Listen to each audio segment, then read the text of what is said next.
जय माता की भक्तों। करवा चौथ का व्रत सौभाग्यवती स्त्रियों का एक प्रमुख व्रत है।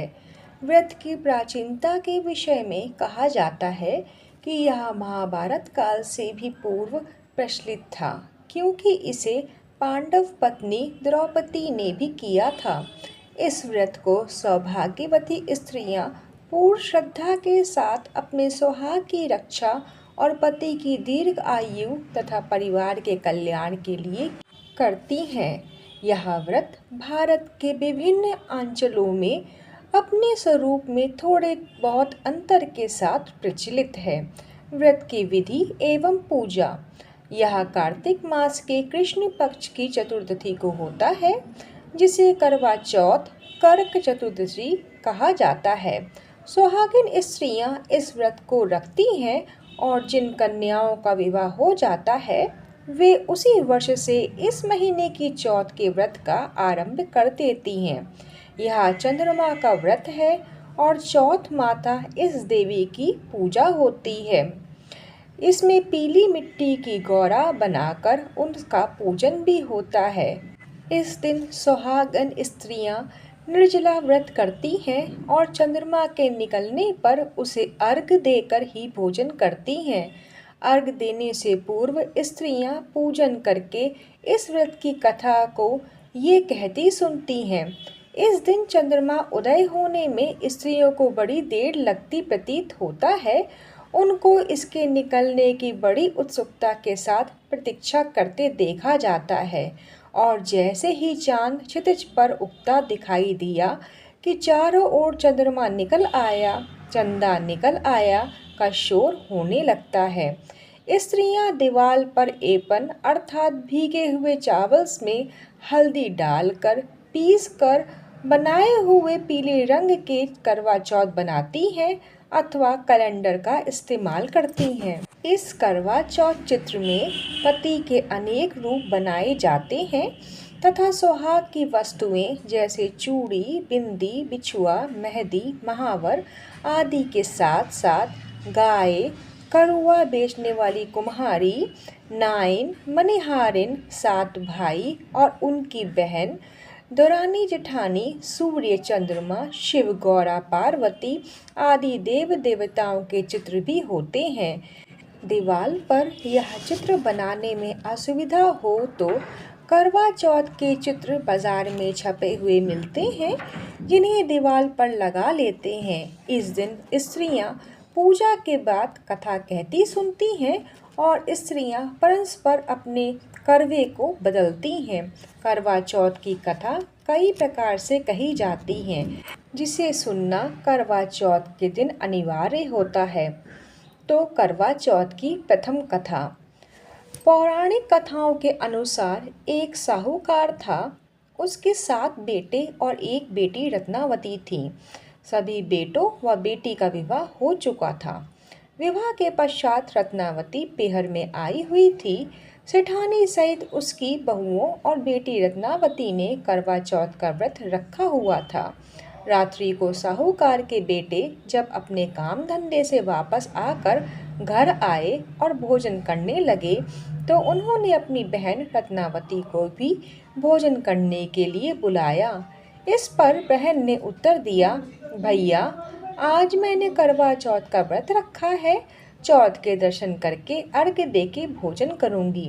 बहन का उतरा हुआ चेहरा देख और उत्तर सुनकर भाइयों ने पहाड़ी के पीछे अग्नि जला दी और छलनी की ओर से प्रकाश दिखाते हुए बहन से कहा, बहना चांद तो निकल आया है, अर्घ देकर भोजन कर लो। यह सुनकर रत्नावती ने अपने भाभियों से भी कहा, आओ तुम भी चंद्रमा को अर्घ दे लो। भाभियों ने रत्नावती को समझाया कि उसके भाइयों ने उसके साथ छल किया है, अभी चांद नहीं निकला है। लेकिन रत्नावती ने भाइयों की बात मान ली और अर्घ देकर भोजन करने बैठ गई। रत्नावती ने जैसे ही पहला निवाला तोड़ा तो उसमें बाल आ गया। दूसरा निवाले पर छींक हुई तथा तीसरा निवाला लेते ही ससुराल से पति की अकुशलता का समाचार मिला। इससे रत्नावती को शंका होने लगी कि उसका व्रत भंग हो गया है। इधर माँ ने बेटी को विदा करने के लिए संदूक खोला तो शुभ रंगों के वस्त्र नहीं मिले। विदा करते हुए माँ ने बेटी को वही वस्त्र एवं एक सोने का टका देते हुए कहा, ससुराल जाते में सभी के पांव लगना और जो तुम्हें अखंड सौभाग्यवती का आशीष दे उसे यह सोने का सिक्का दे देना। रास्ते में पांव लगते समय किसी ने भी रत्नावती को अखंड सौभाग्यवती का आशीर्वाद नहीं दिया और उसे यही आशीष मिला कि तुम 7 भाइयों की बहन हो, तुम्हारे भाई सुखी रहें और तुम उनका सुख देखो। सुहाग का आशीष किसी ने भी ना दिया। जब वह ससुराल पहुंची तो दरवाजे पर उसकी छोटी नंद खड़ी थी। जब रत्नावती ने उसके पांव लगी तो उसने उसे अखंड सौभाग्यवती तथा सपूती होने का आशीर्वाद दिया। आशीष सुनकर रत्नावती ने नंद को सोने का सिक्का देकर उसके पल्ले में गांठ बांध दी। जब वह घर के भीतर गई तो सास ने कहा, तेरा पति भीतर धरती पर पड़ा है। वहाँ उसके पास जाकर बैठ गई और दुखी हो रोने लगी। घर के लोग उसके पति को ले जाने लगे तो रत्नावती ने अपने मृत पति को जलाने से मना कर दिया। इस पर गांव वालों ने उसके लिए एक झोपड़ी गांव से बाहर बनवाकर उसके रहने की व्यवस्था कर दी। वह भोजन उसकी नंद पहुंचाती जिसे वह ना खाकर जमीन में गाड़ देती। समय बीतता गया। माघ शीर्ष की चौथ आई तो चौथ माता बोली, करवा ले भाइयों की प्यारी करवा ले। लेकिन जब उसे चौथ माता दिखाई दी तो वह बोली, हे माता, आपने मुझे उजाड़ा है तो आप ही मेरा उद्धार करोगी, आपको मेरा सुहाग देना पड़ेगा। तब उस चौथ माता ने बताया कि पौष की चौथ आएगी, वह मेरे से बड़ी है, वही तुम्हारा सुहाग तुम्हें वापस देगी। पौष की चौथ आई, उससे उसने सुहाग मांगा। वह माघ की चौथ का नाम लेकर चली गई।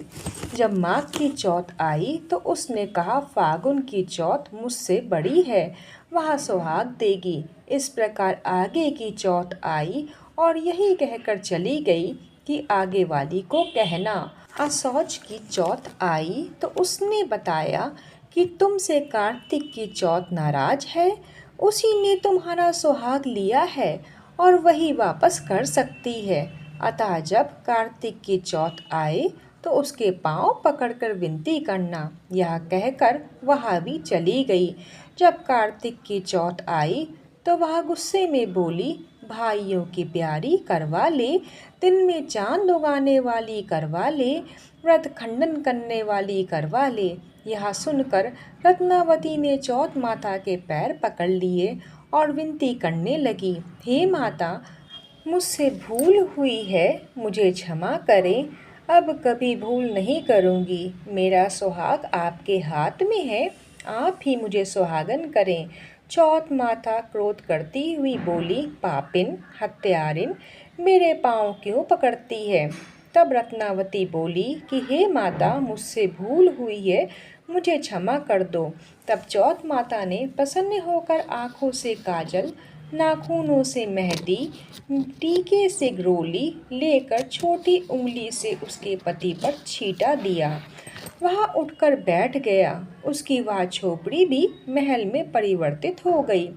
पति बोला, आज मैं बहुत सोया।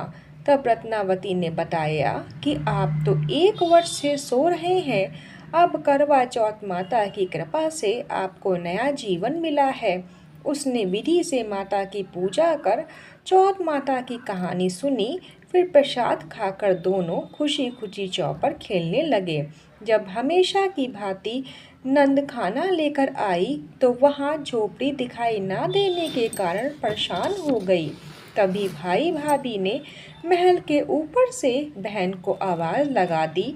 बहन ने जब भाई को देखा तो वह दौड़ी दौड़ी या शुभ समाचार लेकर माँ के पास गई।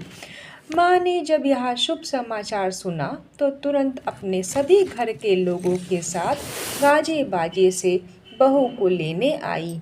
सास बहू के पैरों पर पढ़कर कहने लगी, तेरे कारण मेरा बेटा मुझे वापस मिला है। तब बहू बोली, माँ जी, हम सबको चौथ विनायक के पैरों को पकड़ना चाहिए, उन्हीं की कृपा से हमें सब कुछ वापस मिला है। साहूकार की बेटी को जिस तरह चौथ माता ने सुहाग दिया, उसी तरह चौथ माता सबको सुहागन रखें। बोलिए करवा चौथ माता की जय हो। करवा चौथ की दूसरी कथा।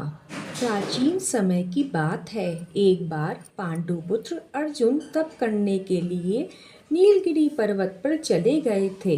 इधर पांडवों पर अनेक मुसीबतें पहले से ही थीं। इससे द्रौपदी ने शोक विह्वल हो श्री कृष्ण की आराधना की। कृष्ण उपस्थित हुए और पूछा, कहो क्या कष्ट है तुम्हें?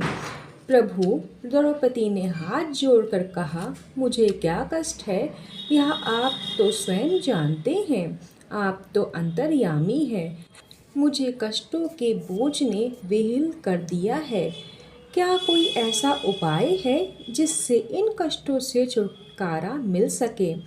तुम्हारा प्रश्न अति उत्तम है द्रौपदी। कृष्ण मुस्कुराकर बोले, प्रभु, फिर आप मुझे दुखी नारी का कष्ट दूर करने का उपाय बताएं। द्रौपदी ने पूछा। श्री कृष्ण बोले, यही प्रश्न एक बार पार्वती जी ने शिव जी से कर दिया था। तब श्री शिव जी ने करवा चौथ व्रत का विधान बताया। द्रौपदी बोली, फिर प्रभु करवा चौथ की जानकारी मुझे भी दीजिए और उसकी कथा बताइए। श्री कृष्ण ने एक पल सोचने के बाद कहा, दुख सुख को सांसारिक माना जाता है, प्राणी उसमें सदा ही लिप्त रहता है। मैं तुम्हें अति उत्तम करवा चौथ व्रत की कथा सुनाता हूँ, इसे ध्यान से सुनो। प्राचीन काल में गुणी विद्वान धर्मपरायण एक ब्राह्मण रहता था। उसके 4 पुत्र तथा एक गुणवती सुशील पुत्री थी। पुत्री ने विवाहिता होकर चतुर्दशी का व्रत किया, किंतु चंद्र उदय से पूर्व ही उसे भूख ने परेशान कर दिया। इससे उसके स्नेही दयालु भाइयों ने छल से पीपल की आड़ में झूठा चंद्रमा बनाकर रख दिया। लड़की ने अर्घ्य देकर भोजन कर लिया। भोजन करते ही उसके पति की हृदय गति बंद हो गई। अब तो उसकी हृदय विदारक करुण चित्कार से सारा घर गांव कांप उठा। उसी रात्रि में इंद्राणी भूमि उच्चरण करने आई। तब ब्राह्मण की पुत्री ने उससे अपने दुख का कारण पूछा। इंद्राणी ने बताया, तुम्हें करवा चौथ व्रत के दिन चौथ दर्शन से पूर्व भोजन कर लेने से यह कष्ट मिला है। तब उस लड़की ने अंजलि बांधकर विनय की कि इससे मुक्त होने का कोई उपाय बताए। इस पर इंद्राणी ने कहा, यदि तुम विधि पूर्वक अगली करवा चौथ का व्रत करने का वचन दो तो मैं तुम्हारा पति पुनर्जीवित कर दूंगी। कन्या ने ऐसा करने का वचन दिया तो उसका पति स्वस्थ हो गया। अब तो उस कन्या ने वर्ष भर की प्रत्येक चौथ का व्रत शुरू कर दिया और अनंत अखंड सुहाग प्राप्त किया। श्री कृष्ण ने कहा, हे द्रौपदी, यदि तुम इस व्रत को करोगी तो तुम्हारे सभी कष्ट टल जाएंगे। इस प्रकार द्रौपदी ने यह व्रत किया और पांडव सभी क्षेत्र में विजयी हुए। इस प्रकार सौभाग्य, पुत्र पौत्र आदि धन धान्य की इच्छुक स्त्रियों को यह व्रत विधि पूर्वक करना चाहिए। इस व्रत में भगवान शंकर जी की पूजा आरती भी की जाती है। जय सिया राम।